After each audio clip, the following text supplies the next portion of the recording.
Bonjour, vous m'entendez bien? Bon, je vais vous proposer de commencer. On a déjà pris un peu de retard, mais bon, je ne savais pas trop à quel point on serait nombreux ou pas. Bonjour à tous, je suis ravie d'être ici. Je m'appelle Pauline Perron, j'ai 26 ans et je travaille pour la société donc Nielsen IQ depuis 3 ans. Je suis consultante généraliste senior plutôt pour les grands industriels de l'agroalimentaire. Et donc pour ceux qui sont moins familiers avec l'entreprise, Nielsen IQ, c'est une entreprise d'études de marché spécialisée donc dans l'observatoire de la grande distribution et de la grande consommation. Pour la faire simple, on récupère toutes les données de vente qui sortent des magasins partout en France toutes les semaines et on croise ça avec un panel de consommateurs et on sait qui ils sont et qu'est-ce qu'ils achètent. Ce qui fait qu'à la fin, on sait qu'est-ce qui est vendu, acheté par qui, quand, comment et pourquoi. Et donc aujourd'hui, je viens là pour vous parler de la consommation alternative. Et au programme, donc la présentation, on a 1 heure devant nous. Donc ça ne devrait pas durer 1 heure, on gardera 15 minutes à peu près pour les questions à la fin. Donc voilà, si ça vous va, vous pourrez vous poser vos questions après. Alors au programme, on va commencer par une rapide introduction quand même pour se remettre un peu les idées en place et comprendre que aujourd'hui on a des foyers français qui sont confrontés à une situation d'inflation et que tout ça, ça modifie leur comportement d'achat en magasin sur l'alimentaire et notamment sur l'alternatif et le bio en général. On va le voir juste après. Notamment dans la deuxième partie du coup qui portera essentiellement ici sur la décroissance du bio qui est assez historique depuis plusieurs années. Qui dit alternative dit bio dans un premier temps, donc on va rentrer dans le détail de cette décroissance. Et ensuite on parlera plus de l'alternative des autres propositions hormis le bio de manière générale et comment le bio il peut se réinscrire là-dedans.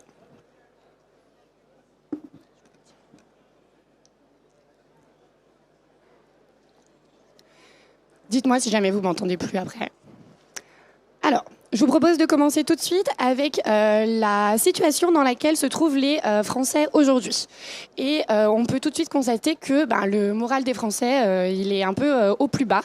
Ici, vous avez l'évolution de l'indice de confiance des consommateurs, donc source OCDE depuis 1980.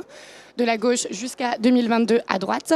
Et on peut voir ici qu'en juillet 2022, on était sur un indice de confiance de 96, soit un niveau qui est quand même assez bas par rapport à ce que l'on a pu avoir sur les dernières 40 années.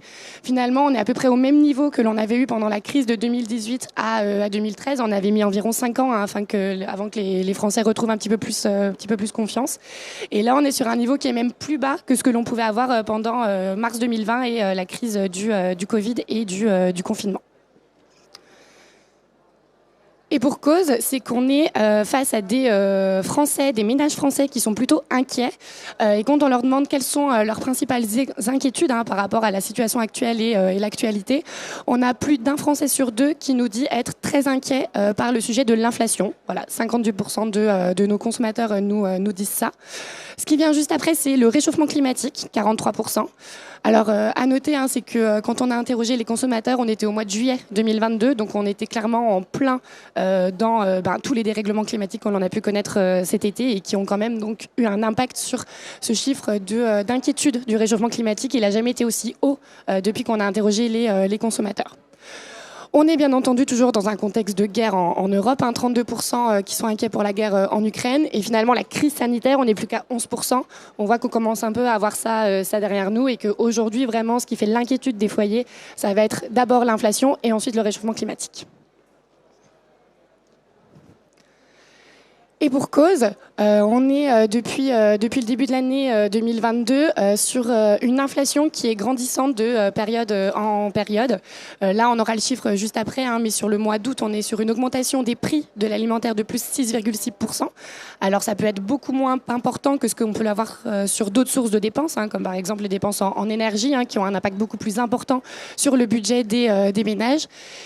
Il n'empêche qu'on a aujourd'hui une part de plus en plus importante des foyers français qui se retrouvent fragilisés par la situation économique. Donc ici, pour vous expliquer un petit peu plus ces 4 groupes, donc c'est 4 groupes dans lesquels sont répartis tous les consommateurs français, tous les ménages français, les 28 millions de foyers qui sont en France. Et c'est une typologie que l'on suit depuis le début de la crise sanitaire. Au début, c'était pour voir quel était l'impact de la crise sanitaire et des conséquences économiques sur le comportement d'achat des ménages en France. Et depuis, on l'a mise à jour, étant donné tout ce qui s'est passé par la suite.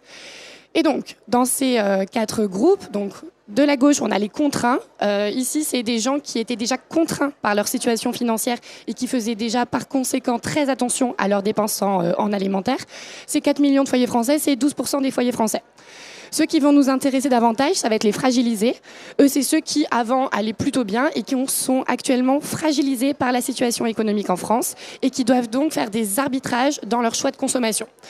41% des foyers français en juillet 2022. Et ce qui est très notable, c'est le plus 7 millions de foyers par rapport à décembre 2021. Et donc, on voit ici, on a un chiffre qui a plus que doublé sur les Français qui sont fragilisés par la situation économique.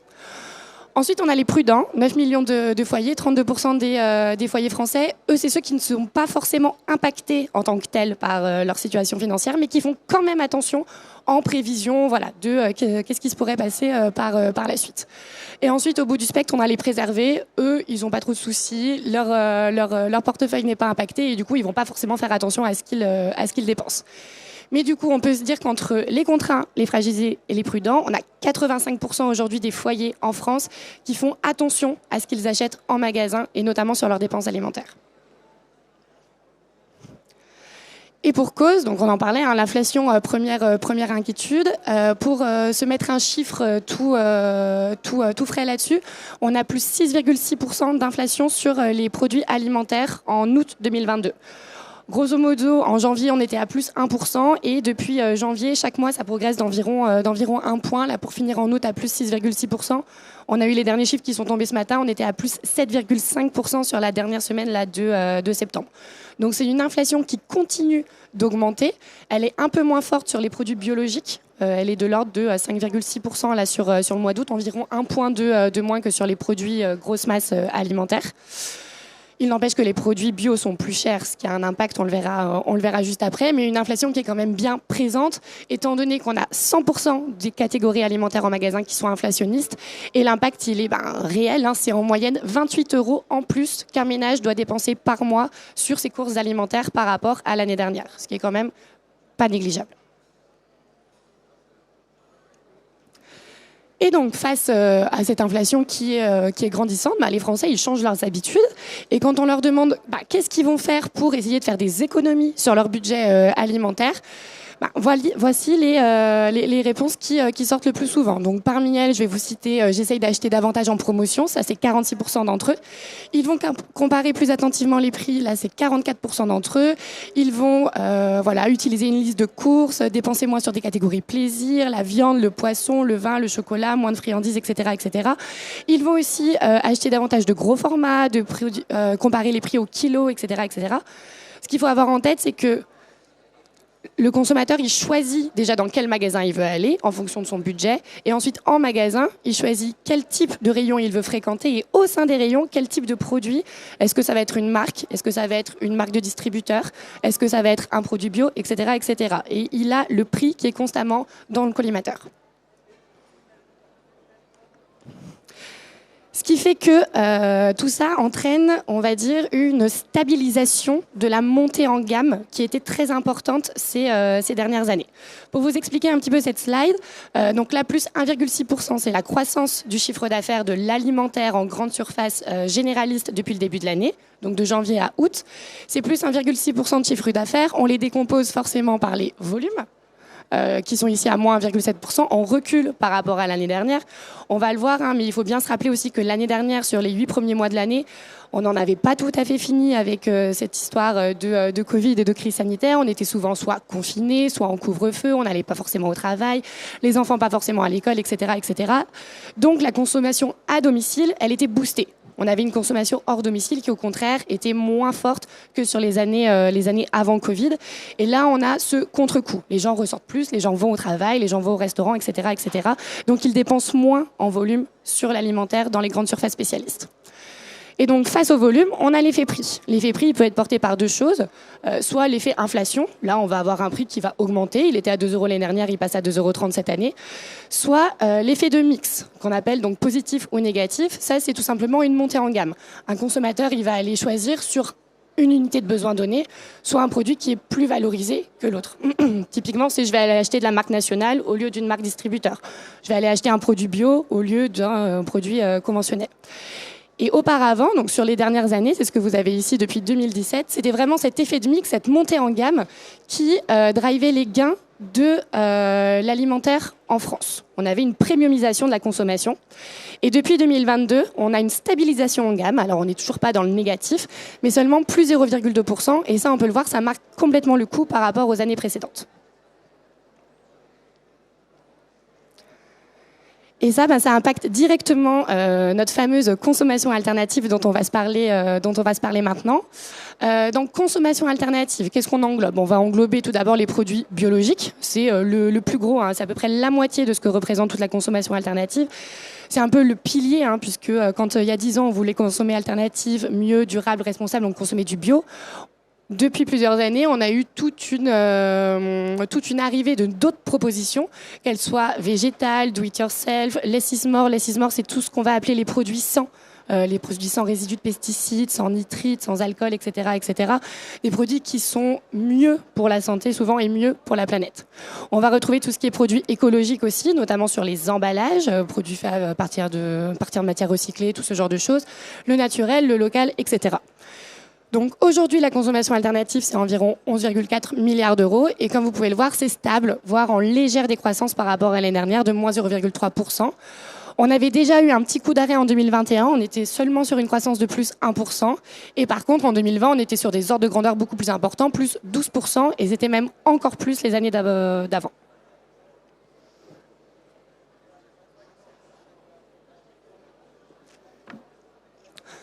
Donc, on va maintenant se parler du bio, puisque donc coup d'arrêt sur la consommation alternative, on va voir que le bio il pèse pour beaucoup, puisque finalement pour la première fois depuis 10-15 ans, le bio est en décroissance sur le total alimentaire en France.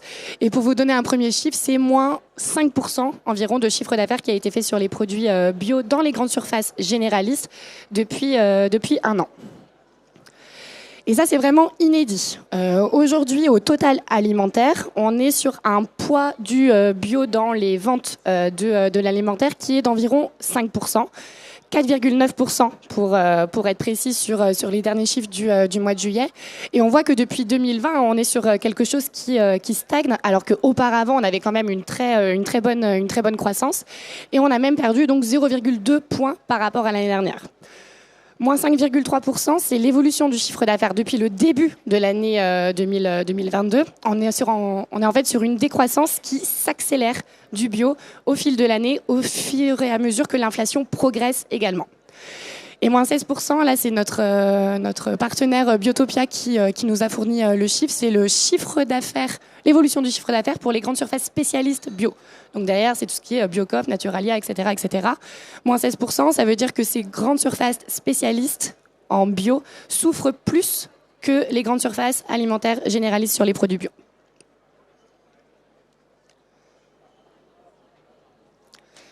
Mais si on reprend un petit peu de perspective, on va voir qu'on va surtout se parler de décroissance, mais il est aussi important de dézoomer un petit peu par rapport à tout ce qui se passe depuis 2-3 ans.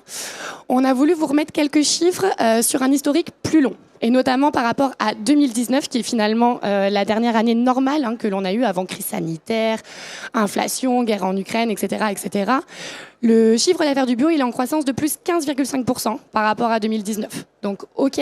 On est en recul par rapport à l'année dernière, mais on reste quand même sur une dynamique forte si on regarde à 3-4 ans.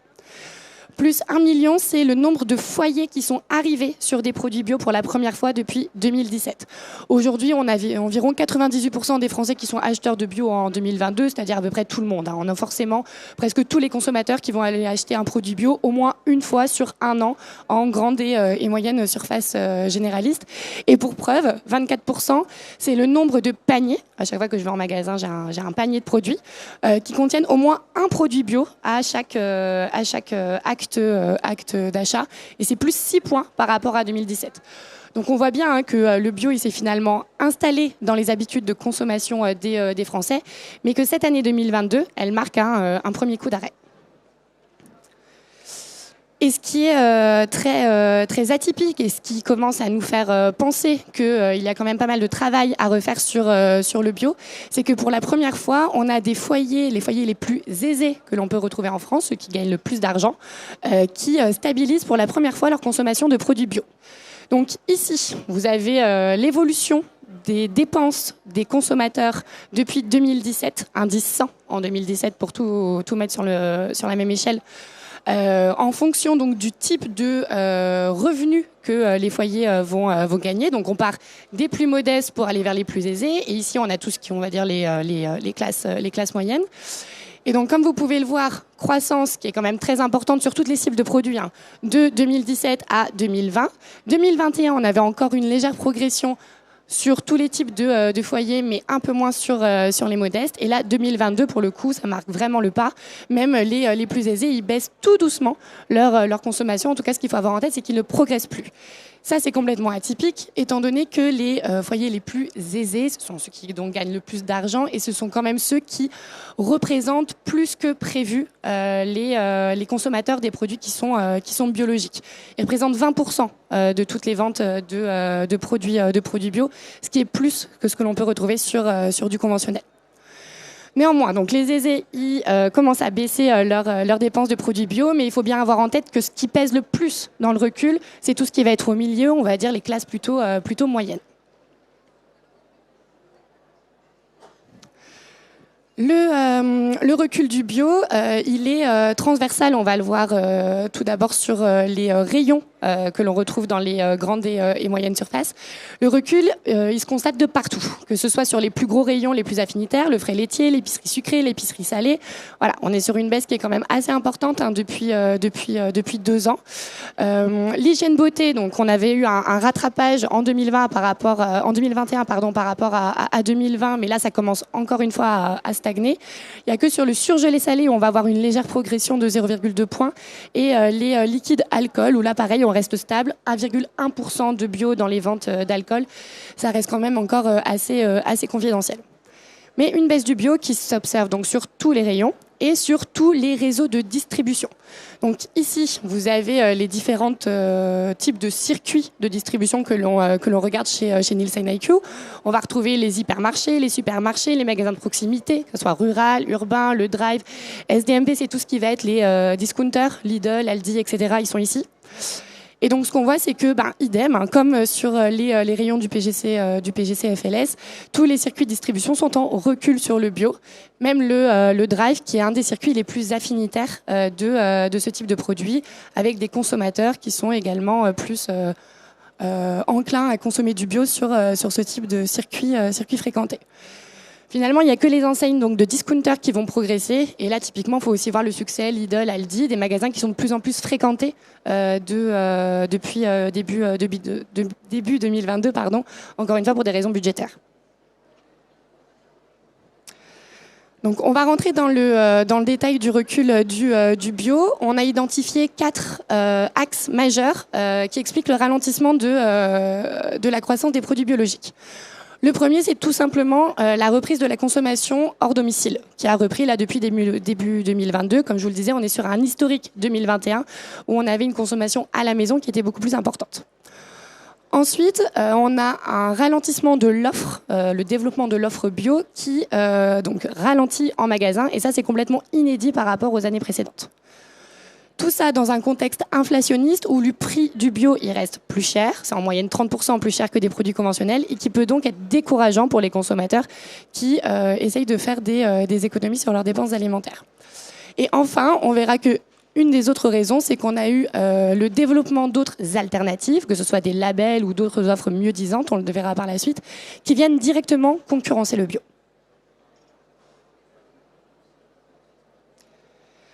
Alors, on commence par la reprise post-Covid. Ça, c'est pour se rassurer un petit peu aussi, se dire que c'est un peu naturel, hein, ce recul du bio.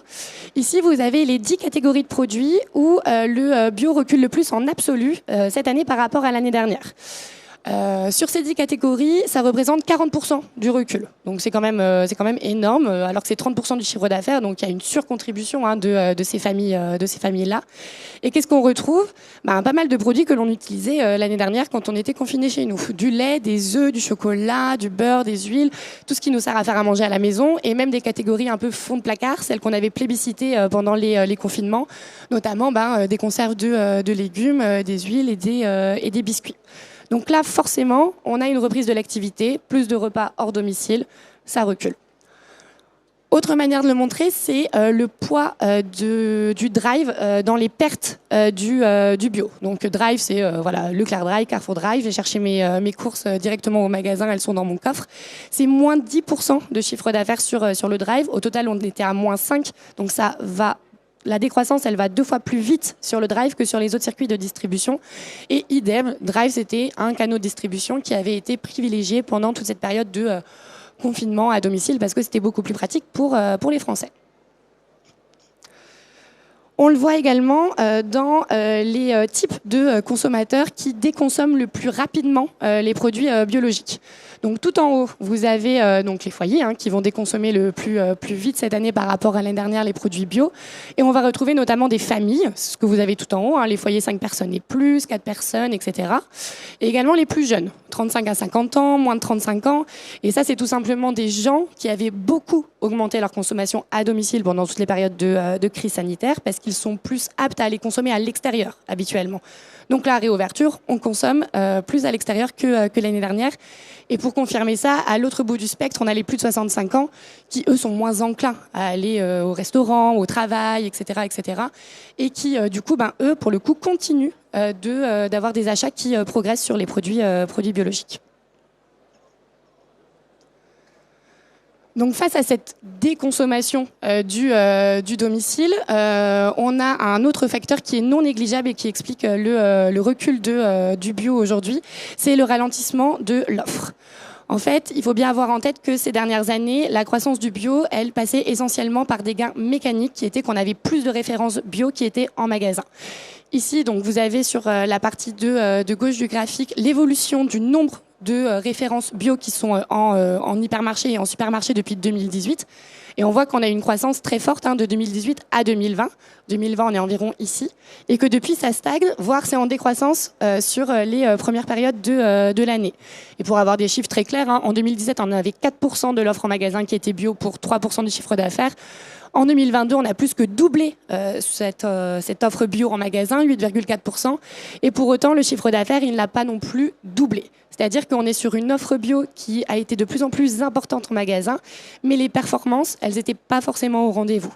On a eu un développement du bio qui se faisait sur certaines catégories où il était peu légitime, où aussi on avait un mix produit, prix, etc., qui n'était pas forcément très cohérent et qui a du coup fragilisé le bio de manière générale. Ce qui fait qu'aujourd'hui, il y a un travail de fond à aller faire sur l'offre bio que l'on va retrouver en grande et moyenne surface.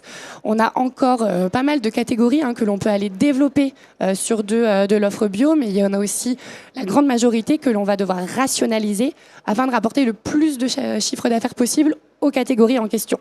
Et là, pour vous donner que quelques chiffres, en hypermarché par exemple, c'est 41% des catégories de produits qu'on peut encore développer sur des produits bio, parce que ça apportera du chiffre d'affaires additionnel aux catégories en question. À l'inverse, on peut aussi se dire qu'on a 60% environ des catégories qu'il va falloir rationaliser. On est allé trop loin sur certaines catégories et on a encore du potentiel sur d'autres. Et pour vous donner ici quelques exemples, on a quand même des catégories où le bio a encore de beaux jours devant lui.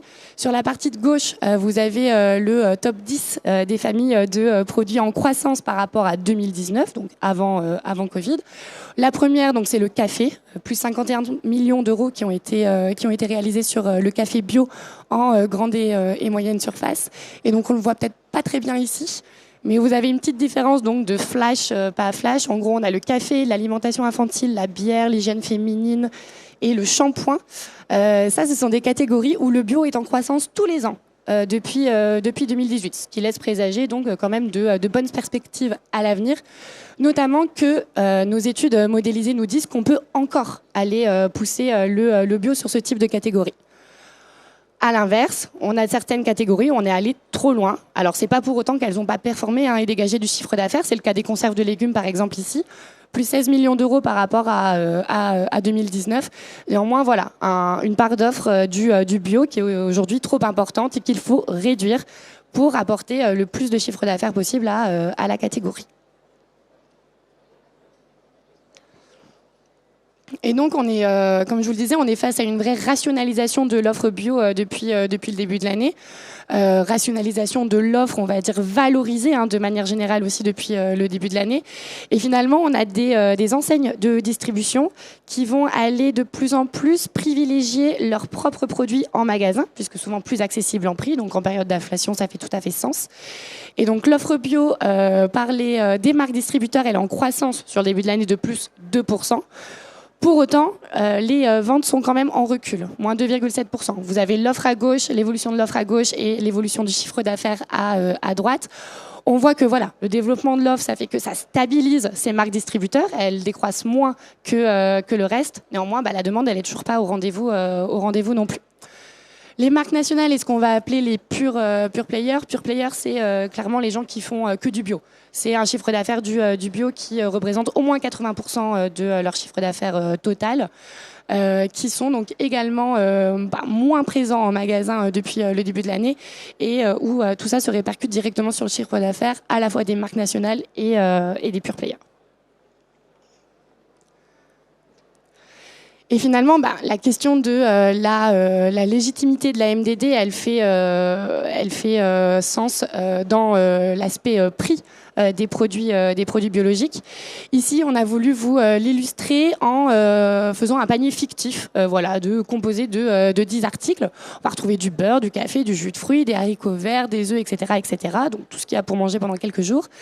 Et si on regarde le prix de ces produits en conventionnel, donc non bio, on est à peu près à 22,30 €. Si on prend les mêmes produits sur des produits biologiques, on est sur 32,40 €, soit quand même 10 € d'écart sur un total panier, donc environ 30% de plus, ce qui est non négligeable, notamment dans les temps qui courent avec l'inflation qu'il y a.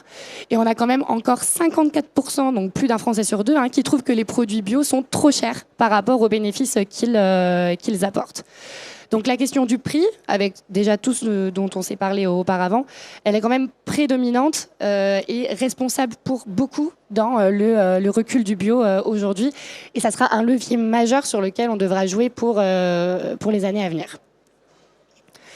Et donc, pour vous prendre un exemple très concret, on a voulu aller regarder ce qui se passait sur les œufs bio. Donc, les œufs bio, c'est une catégorie très affinitaire de ce type de produits biologiques. Qu'est-ce qui explique le recul du bio? Alors, on l'a dit, c'est essentiellement de la baisse de consommation parce que l'année dernière, on était plus chez nous et on y est moins cette année. Mais c'est aussi des transferts qui partent des produits bio pour aller vers d'autres type 2. Et typiquement, 79% des transferts qui partent des produits bio, ils vont vers des œufs alternatifs plein air. Et clairement, c'est l'aspect prix qui va jouer là-dessus. L'offre est toujours la même en magasin. On n'a pas eu moins d'œufs en plein air, de bio qui étaient présents. Mais quand on regarde le prix d'une boîte de 6 œufs bio, on est à 2,45 € en moyenne. Une prix de 6 œufs plein air, on est à 1,69 € en moyenne. Donc encore une fois, quand on se met dans la tête d'un consommateur qui fait des choix en magasin et qui va aller choisir une alternative plutôt qu'une autre, des œufs plein air par des poules qui ont été élevées en plein air, ça répond à un besoin précis qui est je veux des œufs avec des poules qui ont quand même une bonne qualité de vie. Et voilà. Et d'autant plus si c'est moins cher et que ça me permet d'avoir un panier qui, in fine, est moins important.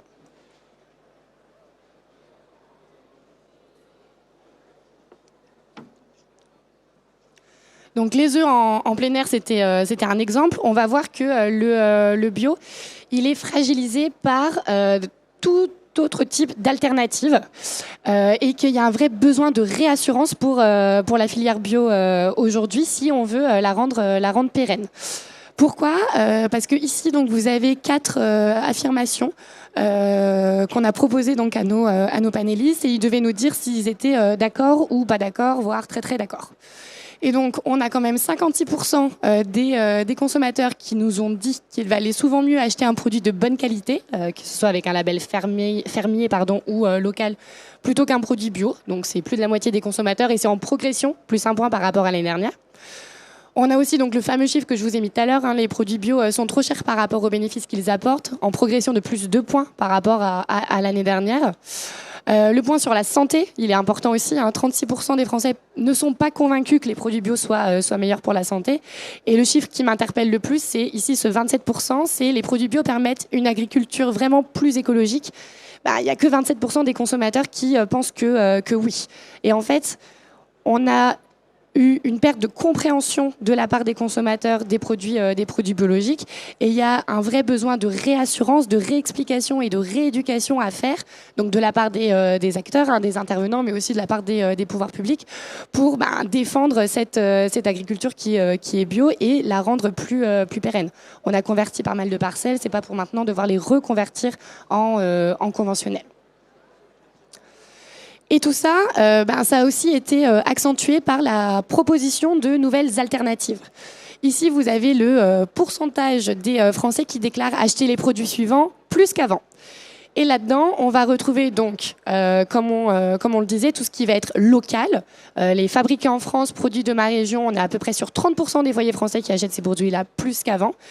Et aussi, on va retrouver tout ce qui est les produits sans. Ce qu'on a appelé less is more au début, c'est des alternatives avec des bénéfices qui sont simples à comprendre pour les consommateurs.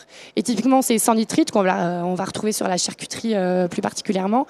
Le sans résidu de pesticides, la plupart du temps, idem, là c'est sur les légumes, la plupart du temps qu'on le retrouve, sans sucre ajouté. Alors ça, c'est sur plein de types de produits que l'on peut retrouver, et même les alternatives végétales. En fait, ce qu'il faut comprendre, c'est qu'auparavant, quand on voulait consommer bien, durable, mieux pour la santé, mieux pour la planète, on achetait bio. Et depuis 5 ans, et notamment depuis 2 ans, avec toutes ces nouvelles alternatives, on peut essayer d'acheter mieux sans forcément acheter bio. Et ça vient directement fragiliser le bio. Ce qui fait qu'aujourd'hui, il faut que le bio se réinscrive, s'il veut perdurer, dans plusieurs attentes des Français. Ici, on va en parler de 3 plus particulièrement. La première, ça va être l'écologie, avec un chiffre qui est quand même assez fort. C'est 83% des Français considèrent la réduction des emballages comme importante ou très importante. Donc c'est vraiment la grande majorité. La deuxième, on l'a dit, ça va être le local. On a idem, 8 Français sur 10 qui considèrent la mention fabriquée en France comme importante ou très importante. Là, l'aspect local, à la fois au niveau national et même au plus proche de soi, proche de ma région, etc. Tout ça, c'est de plus en plus important, et ça a été exacerbé avec le Covid et le repli sur soi qu'il y a pu y avoir. Et le dernier, ça va être la nutrition. On est quand même en France. On a des consommateurs qui aiment manger et qui accordent de l'importance à leur alimentation. Ils vont faire attention aux produits qu'ils achètent et qu'ils mettent dans leurs assiettes. Et le bio, donc, il va devoir se reposer sur ça pour continuer à croître. Ou alors, quand le bio n'est pas forcément la bonne alternative, on va pouvoir miser sur d'autres attentes des consommateurs, sur des piliers de produits pour innover et générer de la croissance. Le premier, donc, c'est l'écologie. On va se focaliser un petit peu là-dessus pendant quelques minutes. En premier lieu, vous avez les rayons qui sont, d'après les consommateurs, concernés par le trop-plus d'emballage. En premier, on va retrouver l'épicerie sucrée. En deuxième, l'hygiène beauté, et en troisième, l'entretien. Donc on a une vraie conscience des consommateurs qui est mise en place depuis quelques temps. Voilà, on le sait, il y a trop d'emballage, il y a trop de plastique, il faut réduire tout ça. Et en face, on a des initiatives qui ont été mises en place de la part des fabricants et des distributeurs. Par exemple, sur l'hygiène beauté, typiquement, tout ce qui va être écologique, c'est en croissance, et ça représente 5% de croissance par rapport à l'année dernière. Donc là, il y a des pistes pour de l'alternative à aller chercher sur de l'emballage. Et pour l'instant, ça semble générer du chiffre d'affaires additionnel. Quand on a fait l'étude sur savon, liquide, gel douche, tout ce qui va être les recharges en un peu moins de plastique, on va pouvoir transvaser dans des plus gros bidons. La moitié de tout le chiffre d'affaires généré est incrémental là-dessus. Par contre, il y a toujours un aspect qu'il faut avoir en tête, même pour des produits écologiques, c'est qu'on a 2 Français sur 3 qui ne veulent pas payer plus cher pour un produit qui est éco-responsable. Alors faire du moins de plastique, ok, mais pas faire du moins de plastique plus cher, parce que ça, le consommateur, il n'arrive pas à le comprendre. Et donc, on a voulu vous illustrer ça avec 3 petits exemples, notamment pour montrer que l'aspect prix, il est très important. Alors ça, voilà, c'est des initiatives pareilles qui ont été mises en place. Donc, on a pris l'exemple du savon Le Petit Marseillais, du gel douche Sanex et des éco-recharges du café soluble Maxwell. Et donc, ce qui est assez important de noter ici, c'est notamment sur le petit Marseillais, le prix au litre du savon, de la recharge de savon, il est moins cher que ce que l'on peut retrouver sur du plastique en dur. Et tout ça, ça fait que les performances, elles sont bien meilleures sur ce type de produit que sur celui-ci. C'est, on va dire, celui-ci, il s'en vend 1,6 quand celui-ci, il s'en vend 1. Donc on a quand même un prix qui permet de rendre le produit plus attractif. Et quand le prix il est plus ou moins équivalent, donc c'est le cas ici des gels douche Sanex, le prix au litre est le même que son équivalent plastique. Là, on a des performances qui sont moins importantes, mais qui se tournent quand même aux alentours d'un indice 80 par rapport au conventionnel. Donc on est quand même sur des croissances qui sont, des performances qui sont bonnes, même si voilà, le prix, comme je vous le disais, il joue pour beaucoup. Et donc, quand on parle d'emballage, là, on parlait de moins d'emballage. Si on pousse le bouchon, on peut directement se parler de pas d'emballage, et donc de se parler de vrac. Le vrac, il faut avoir en tête que c'est rentré dans les habitudes de 4 millions de consommateurs en France. On était sur une pente qui était plutôt bonne ces dernières années, et clairement le Covid est venu marquer un coup d'arrêt pour des raisons qu'on peut tout à fait comprendre, qui étaient d'hygiène, etc., etc. Aujourd'hui, on a quand même des consommateurs, qui sont acheteurs de vrac, et notamment des réguliers qui vont aller acheter du vrac une fois toutes les semaines. C'est 6% des acheteurs de vrac. Mais on voit qu'il y a quand même encore une vraie démocratisation à faire sur ce type de produit, notamment quand on a en tête la loi climat et la surface de vente qui devra être allouée au vrac, etc., etc. Au bout d'un moment, il va falloir y aller un petit peu plus que ça. Et donc, il faut bien avoir en tête quelles sont les attentes des consommateurs quand on parle de vrac. Auparavant, donc le vrac, ça a toujours existé. On en parle de plus en plus avec tout ce qui est environnement, etc. Mais le vrac, ça a toujours existé. Et qui étaient les consommateurs de vrac? C'était des gens un peu comme vous et moi, des monsieur et madame tout le monde. Et la première raison d'acheter du vrac, c'était d'acheter la juste quantité. La quantité dont j'ai besoin, ne pas être bloqué par un contenant, un paquet, un grammage. Et pour ça, ça permettait de faire des économies. Je suis tout seul, j'ai besoin que 200 grammes de pâtes pour finir le mois, et du coup, je vais m'acheter 200 grammes de pâtes et pas 500 grammes. Le problème, c'est que depuis plusieurs années et toutes les initiatives qui ont été mises en place là-dessus, on est passé d'un effort économique à un effort qui n'est plus du tout économique, avec des prix du vrac qui sont beaucoup trop élevés par rapport à ce que l'on peut retrouver sur leurs équivalents conventionnels. Ici, on a fait la petite expérience, donc on est allé au Carrefour Montesson et on avait regardé donc sur différents types de produits, tablettes de chocolat, ce genre de choses, la différence de prix entre ce qui était proposé en vrac et ce qui était proposé en rayon avec emballage. Et encore une fois, on a presque 10 € d'écart au kilo entre ces deux produits-là. Ce qui fait que déjà, que pour le consommateur, c'est un effort d'aller sur du vrac. Il faut penser à son contenant. Voilà, j'ai pas forcément l'habitude, j'aimerais bien m'y faire, etc., etc. Sauf que quand le produit il est 2 fois plus cher, j'ai pas du tout envie d'y aller, j'ai pas du tout envie de faire l'effort. Donc il y a un vrai travail à aller faire pour rendre l'offre vrac plus accessible, plus compréhensible. Travail d'éducation, voilà. On peut voir aussi tout ce qui est signalisation dans les magasins. Il y a des choses à entreprendre et à faire là-dessus. D'autant plus que autant le faire le plus rapidement possible, parce qu'il y a de plus en plus d'initiatives qui sont mises en place. Ici, donc c'est une initiative de Leclerc. Je ne sais pas si vous avez pu le voir. Ils sont en train de mettre en place des corners vrac dans leur magasin. Alors pour l'instant, c'est assez discret. On est dans 2-3 magasins, mais ça devrait se développer par la suite. Où là, clairement, le message, il est clair. C'est hyper moins cher. À ce prix-là, on a tout à gagner à passer au vrac. En gros, eux, leur proposition, c'est de proposer sur leur marque repère les produits en vrac qui sont moins chers que les produits qu'ils peuvent retrouver sous emballage. Donc ils jouent clairement la carte de l'accessibilité prix. Ils répondent aux besoins premiers du vrac qui était acheter la juste quantité, à voir si c'est confirmé dans les résultats de ces mises en place. Mais en tout cas, voilà, ce qu'il faut avoir en tête, c'est que les distributeurs ils commencent vraiment à prendre le pas là-dessus et que si d'autres marques veulent aller s'installer, c'est le moment. Et pour ça, il va falloir répondre... Oui ? Oui, j'ai pas demandé les chiffres, mais voilà. Pour l'instant, on est dans 2 magasins. Les prix étaient plus élevés. C'est voilà. La proposition, elle est là. Après, je suis pas allée regarder les prix, etc. Mais si ça se sait, voilà, ça risque de casser le truc. Et du coup, l'image prix plus accessible, elle sera plus du tout évidente. Dans tous les cas, il faut répondre à des problèmes, des freins à l'achat de non-consommation pour le vrac qui peuvent être tout à fait compréhensibles et où il va falloir aller rassurer les consommateurs là-dessus. Et la première, ça reste préservation de la qualité des produits. L'emballage, il permet surtout ça, de ne pas rentrer en contact avec le monde extérieur du produit. L'hygiène des produits, idem, ne pense pas à prendre le contenant. Voilà, ça, c'est des habitudes que les consommateurs ils doivent prendre, que pour l'instant, ils n'ont pas forcément. Manque d'informations sur les produits. Là, c'est tout ce que je vous disais sur la signalétique, ce genre de choses. Il y a des initiatives que l'on peut mettre en place.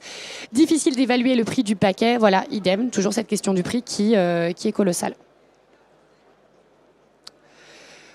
Et aujourd'hui, on a quand même, sur les consommateurs de vrac, ils voudraient trouver plus de produits, avoir plus de choix en rayon vrac que ce qu'ils ont actuellement. Et en tête, donc voilà, je vous ai mis les rayons qui ressortent le plus, avec tout ce qui va être épicerie. En premier, 69% d'entre eux souhaiteraient trouver plus de produits en vrac sur ce type de rayon. Ensuite, ça va être l'entretien, 53%, l'hygiène beauté, 41%, et les aliments pour animaux, 28%.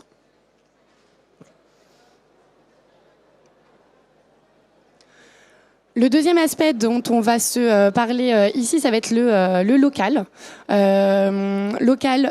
Parce que le bio a parfois déçu en la matière. On a eu des consommateurs qui étaient un petit peu perdus sur la provenance des produits bio. Et on va voir que le local, il concurrence de plus en plus donc le bio. Et tout simplement, pour commencer, 2 chiffres, on a 30% des Français qui déclarent acheter plus de produits fabriqués en France qu'avant. Celui-là, on l'avait déjà vu tout à l'heure. Et pour les produits de ma région, c'est 27%. On voit qu'on a un aspect de plus en plus, être proche de chez soi qui ressort. Et ça a l'air de marcher, en tout cas sur les offres qui s'exposent à ce type de label. Aujourd'hui, par exemple, on l'a illustré avec le label Origine France Garantie, qui est de plus en plus présent en magasin. On a quasiment tous les consommateurs français qui sont acheteurs d'au moins un produit d'Origine France Garantie sur l'année. 27,7 millions de foyers que l'on a mis ici. En France, on en a 28 millions, donc presque tout le monde. Et donc ça, on a pris l'exemple donc de 3 catégories qui sont quand même très importantes pour leur consommation et leur provenance: la viande surgelée, la viande hachée et la compote. Et on voit que tous les produits qui ont le label Origine France Garantie dans ces catégories se portent mieux que les autres. Sur les compotes, c'est assez flagrant, plus 16% pour les Origines France Garantie, alors que le reste est stable. Et pour la viande, on va être soit en légère croissance, soit stable, quand le reste de la viande va pas bien du tout, à moins 10% en moyenne. Donc voilà, l'aspect local, quand il est présent et quand il est là, il ne faut pas hésiter à le mettre et à le prouver aux consommateurs, puisque c'est une réelle attente de la part des foyers. Et enfin, donc, comme vous le disiez, c'est la nutrition, un des piliers qui est très important.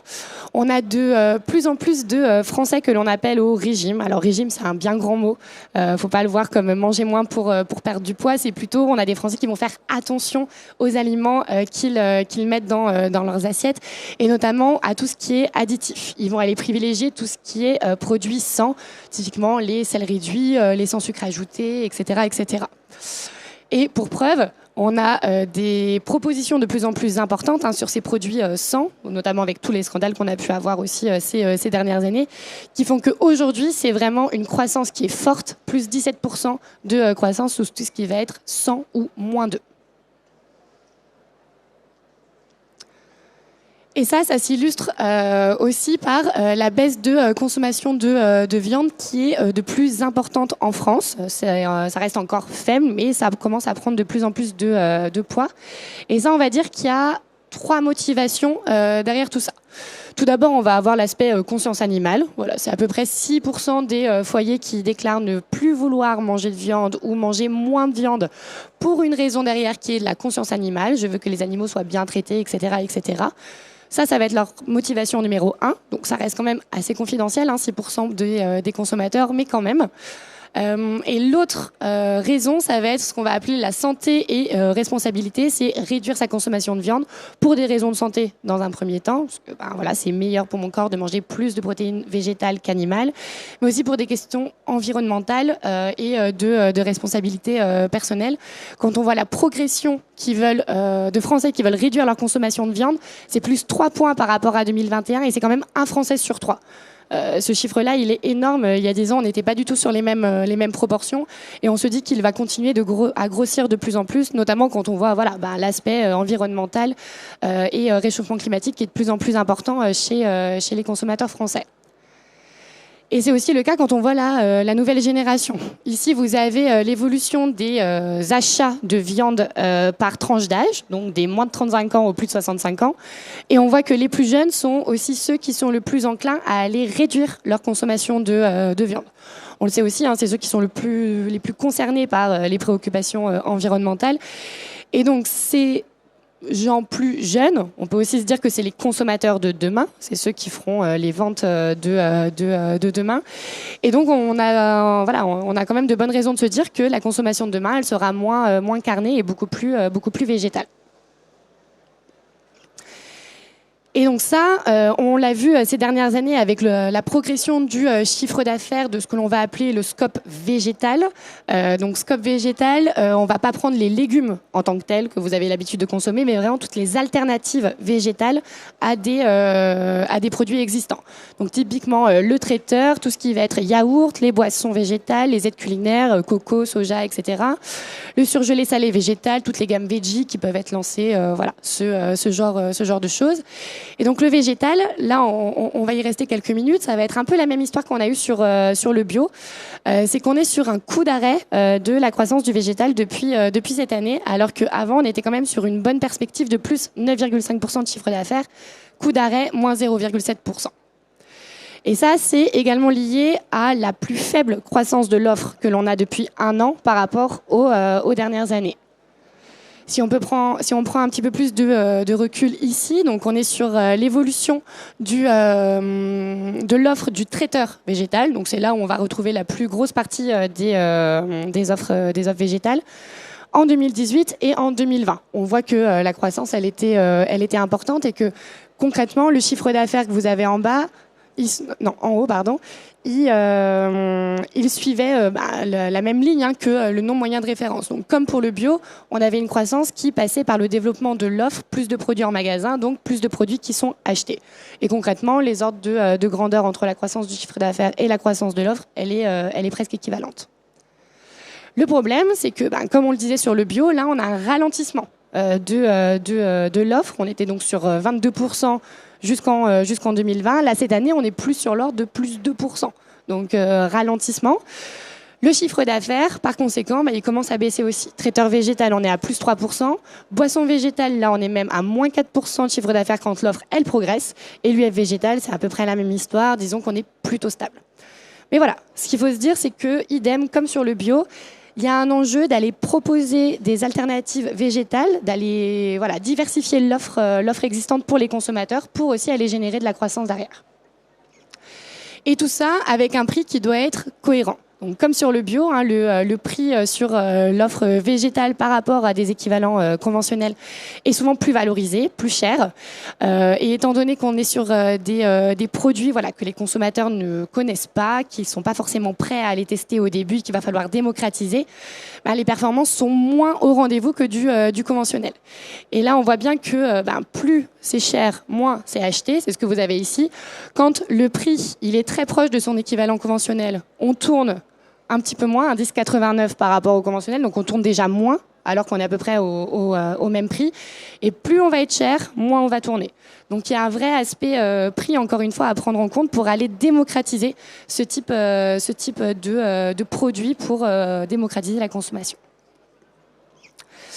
Et un des grands défis que va devoir relever le végétal dans les prochaines années, ça va être la transformation des produits.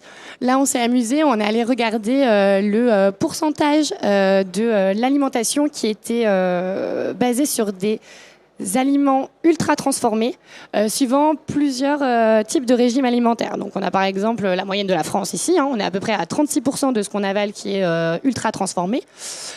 Et on va avoir donc pesco-végétarien, on va dire des moins engagés ici, 32%, aux véganes, les plus engagés d'entre eux, qui montent ici à 40%. Donc en gros, aujourd'hui, ça veut dire quoi? Si vous voulez consommer vegan, ça inclut que vous allez devoir consommer aussi plus transformé. Et ça, en principe, les deux, ils vont pas forcément bien ensemble. Donc il y a un vrai travail à aller faire aussi sur la transformation des produits. Et c'est ce qui se passe. Alors pour la faire simple, ces dernières années, le premier levier de démocratisation du végétal, c'était d'aller reproduire l'existant. On avait un steak haché de bœuf, on a mis un steak de soja. Voilà, on remplace un produit conventionnel par son simili. Et là, typiquement, c'est les initiatives que l'on a derrière Garden Gourmet, La Vie qui sort des lardons végétaux, etc., etc. On ne cherche pas à aller créer une nouvelle recette, un nouveau type de consommation, un nouveau besoin pour le consommateur. Et là, de plus en plus, on a eu le développement des substituts à base de légumes que l'on a appelés, où typiquement on a des falafels, des boulettes de pois chiches, beaucoup de falafels, beaucoup de falafels dans l'exemple notamment, ou en tout cas on a une alimentation qui est plus végétale et qui est moins transformée que les simili. Et donc, le plus gros des consommateurs, quand ils veulent consommer végétal, ils vont d'abord aller se positionner sur ce type de produit. Forcément, c'est plus facile d'aller remplacer mon alimentation actuelle, un steak avec un accompagnement, par un autre steak végétal ici, avec encore une fois un accompagnement. Mais de plus en plus, on observe des transferts qui partent donc de ces substituts à base de soja vers les substituts à base de légumes. Donc aujourd'hui, on a encore plus de la moitié des acheteurs de végétal qui ne se nourrissent que de substituts à base de soja, mais ils sont de moins en moins et ils se dirigent de plus en plus vers ce type d'offre. Donc 22% vont acheter les deux et 22% plus de points vont acheter que celle-ci cette année par rapport à l'année dernière. Et donc ça pose une vraie question aussi. Est-ce que la transition alimentaire, comme on l'appelle, elle passera demain par la reproduction de ce qui existe aujourd'hui, et notamment de la viande, ou est-ce qu'elle va passer par de nouvelles habitudes alimentaires, d'une nouvelle façon de concevoir ses repas, avec ici plus de végétal et moins d'animal que ce qu'on avait auparavant?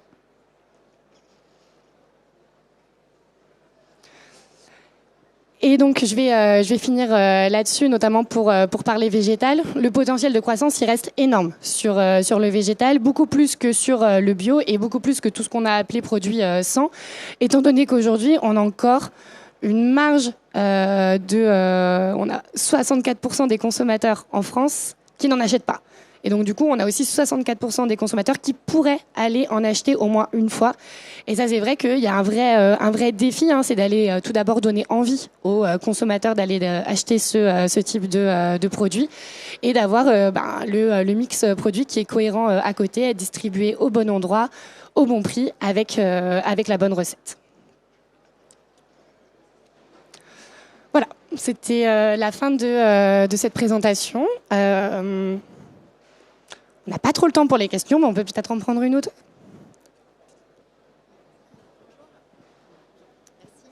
Je voulais savoir si vous aviez des infos sur tout ce qui était justement sans résidus de pesticides ou HVE, sur la cannibalisation sur l'offre bio. Est-ce que vous savez justement quel est le poids de ce type d'offre dans la baisse du bio? Alors, on n'a pas mis les chiffres ici en tant que tels. On pourrait les avoir, si vous voulez, on peut s'en reparler. Mais on peut facilement se dire qu'on aura à peu près les mêmes équivalences que ce qu'on a vu sur les œufs en plein air et les œufs bio. Parce qu'on est à peu près sur les mêmes propositions. On a un produit bio qui répond à plein de choses, mais c'est pas forcément écrit dessus. Et une alternative, une partie du cahier des charges des produits bio qui est directement inscrit sur le produit et qui est moins cher que le produit bio. Et voilà, on va typiquement avoir, je pense, les mêmes ordres de grandeur. Ça va dépendre aussi de la santé de la catégorie en général. Ça dépendra si on regarde sur des conserves, du surgelé ou des produits frais.